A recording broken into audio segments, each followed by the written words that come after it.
Hey guys, welcome back to Talk Tuesday. Going up on the Tuesday. So I didn't know what to talk about for Talk Tuesday today. I woke up this morning and I was like, what do I talk about? And I asked you guys on Twitter out of the couple ideas that I have, and overwhelmingly you guys wanted me to talk about the Kennedy curse. So that is what we're talking about today. This video is so long overdue. I told you guys I was gonna do it a while back when I did the JFK assassination conspiracy theory video. Bernie, what are you doing? So that's what we're going to be talking about today. The Kennedy family, if you don't know, is a famous American family that's been involved in politics for a very long time. Their family has had some insane things happen to them and had pretty terrible luck, and a lot of people think that they are cursed. So first I'm going to tell you a little bit about what has happened to the Kennedy... Really, dude? I'm gonna tell you a little bit about what has happened to the Kennedy family over the years, and then we'll talk a little bit more about the curse and people's theories toward the end. Stop. Sit. Sit, dude.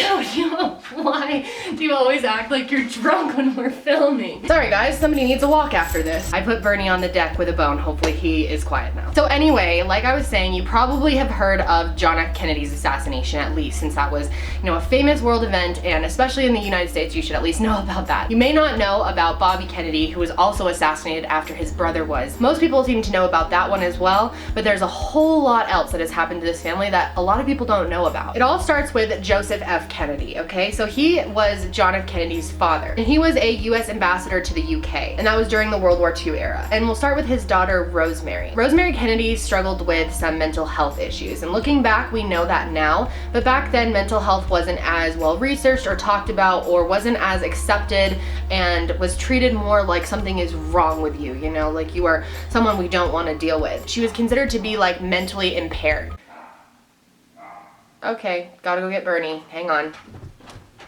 She also had a very low IQ, and it was somewhere between 60 and 70 from my research, and that would make her about as smart as someone between the ages of 8 and 12. She had a lot of behavioral problems, like she would fight with her parents often and cause a scene or have emotional outbreaks, was kind of up and down with her emotions, which a lot of the times we know is a huge sign of a mental health disorder. A lot of researchers have also looked back and have thought that maybe the stress of being part of this family, who was, so well known and a bunch of really high achievers, and the pressures of just being an average person in that family really took a toll on her emotionally. Her mom, Rose Kennedy, would act like everything was fine. She wouldn't tell her friends about the issues that they were having with Rosemary. Back then that's really how it was like, keep all of your garbage hidden because no one wants to know, and make it look like your life is as perfect as possible. So a lot of her friends and family didn't even know that she had these behavioral problems and this low IQ that her family was very, very upset about. All of the rest of the siblings were pretty goal-oriented and had, good behavior and were competitive with each other and kind of fit the rest of the family mold, but Rosemary just would not conform to that. Joseph Kennedy was very, very worried about Rosemary.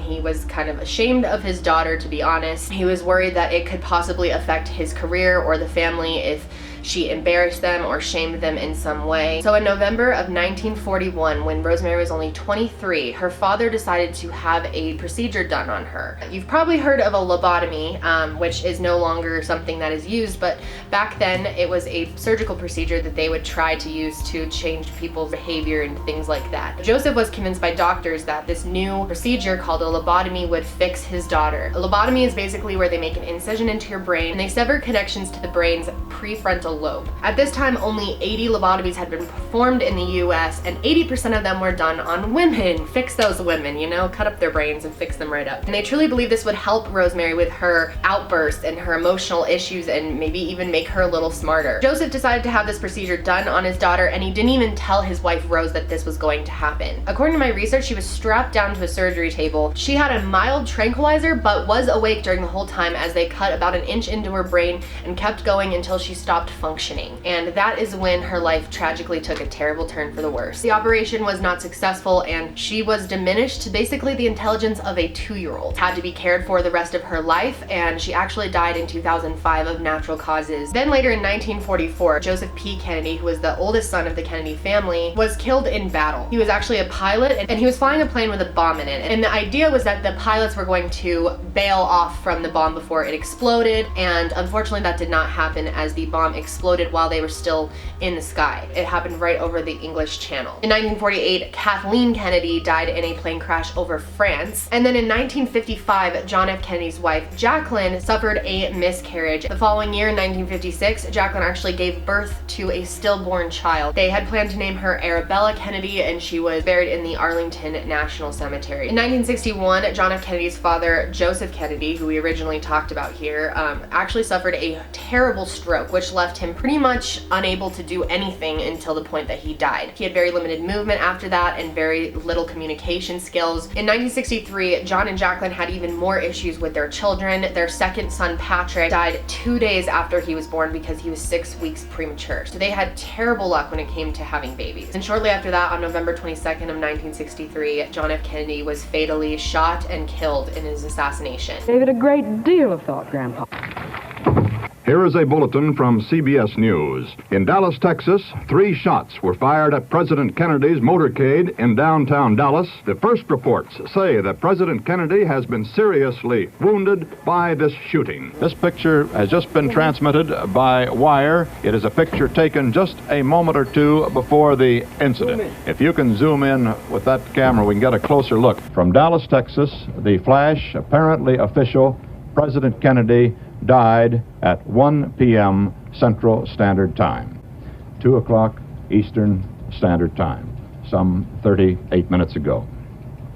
If you want to know more about that, I have an entire video that explains some of the conspiracies related to that and just kind of the events and how they unfolded that day, and I will link that in the description box and put a card up in the eye, which I think is on this side actually. Shortly after that, in 1964, Ted Kennedy was in a terrible plane accident. One of his aides and the pilot were killed, but he was actually pulled from the wreckage, so he got somewhat lucky with that. But how lucky can you be when you're having all these things happen in your family and multiple plane crashes? He had some pretty severe injuries, but recovered in the hospital and went back to work. On June 5th of 1968, Robert Kennedy, who was a great person, was fatally shot in Los Angeles, California. People thought this was especially strange because considering everything that's happening to this family, I mean, it is crazy. But to have 2 political assassinations is very odd. And that what has been going on within the United States over the period of the last 3 years, the divisions, the violence, the disenchantment with our society, the divisions, whether it's between blacks and whites, between the poor and the more affluent, or between age groups, or on the war in Vietnam, that we can start to work together. We are a great country, and a selfish country, and a compassionate country. And I intend to make that my basis for running and over the period of the next few months. He still has the gun. The gun is pointed at me right at this moment. I hope they can get the gun out of his hand. Be very careful. Get the gun. Get the gun. Get the gun. Stay away from the gun. Get the gun. Stay away from the gun. His hand is frozen. Get his thumb. Get his thumb. Get his thumb. Take a hold of his thumb and break it if you have to. Get his thumb.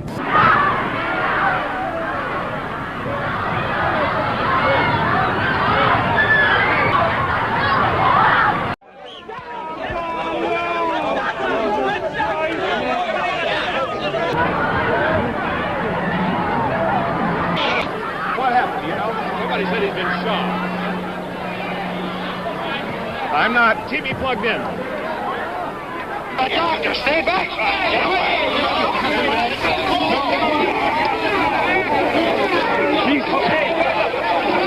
Please stay back! Everybody else, just please stay back. Just the doctor, come right here. Then in 1969, Ted Kennedy drove a car off of a bridge by accident, and he actually killed 2 people. Ted Kennedy did live through that. Then in 1973, Edward Kennedy Jr. lost his leg due to cancer when he was only 12 years old. Also that same year in 1973, Joseph P. Kennedy Jr., who was Robert Kennedy's son, got in another car accident. It happened in Cape Cod, and he was the driver, and luckily he was okay, but he left someone else paralyzed. Also that year in 1973, Jacqueline Kennedy's stepson, Alexander, was killed in another plane crash. I mean, how many plane crashes is this family going to have to deal with? Then in 1984, Robert's other son, David, died from an overdose of Demerol and cocaine in his hotel room in Palm Beach, Florida. Then in 1994, Jacqueline Kennedy sadly died after a pretty short battle with cancer. Then Robert Kennedy's other son, Michael, died in 1997 from a fatal ski crash accident in Aspen, Colorado. And just when you think any more can't can't happen to this family because there's a lot of other things that have happened too that I didn't even talk about, just like unfortunate events. In 1999, John F. Kennedy Jr. and his wife Carolyn, so this is John F. Kennedy's son, died along with her sister when they crashed their plane into the Atlantic Ocean. I don't think I've ever heard of a family with so many car accidents, children dying at young age, just terrible things happening, plane crashes. I mean, it's pretty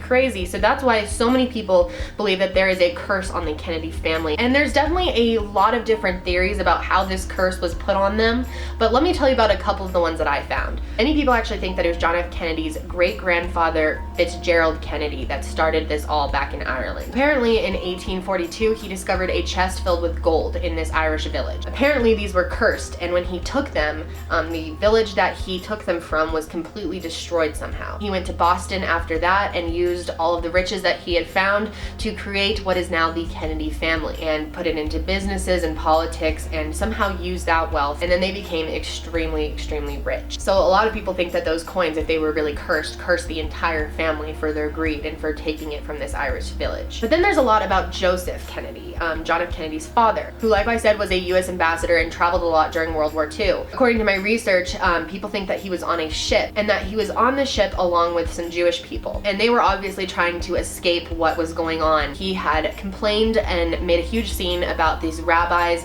praying with these people on the boat that they would be okay, praying for everything that was going on, and that he asked them to be quiet and complained that they were making noise and bothering him and stuff. And after that, the rabbi put a curse on him. There are actually other stories online saying that Joseph Kennedy refused to help this man, this Jewish man, get his kids out of a concentration camp, and that he put the curse on him. And then there's a pretty serious allegation that Joseph Kennedy was actually giving weapons to the Nazis, and that a village found out about it and collectively put a curse on him, or prayed to have a curse be put on him and his family for all of time. And there are people that think that all of this has just happened by chance, that the family is really big and they've just had bad luck, but there's nothing tying it all together. So I want to know what you guys think. Definitely share any other theories that you've heard as far as the curse or what could have caused it in the comment section. Let me know what you think of the whole curse. Do you think it's real? Do you think it's just a family with really bad luck? I want to know your opinions, and do some more research on the Kennedy family because they're fascinating, and I definitely couldn't cover everything in this video because there's so much about them and their family history, and they're just a really interesting family that I love to look into. But anyway, I hope you guys enjoyed this video. Let me know by giving me a big thumbs up if you did. If you're new to my channel, I upload videos every Tuesday and Thursday at 7 p.m. MST, and I also sometimes upload a surprise video on Sunday. But that's it for me today, guys. I hope you're having a great day. Stay safe, don't let a curse come upon you, and I will talk to you next time. Bye. I told ya.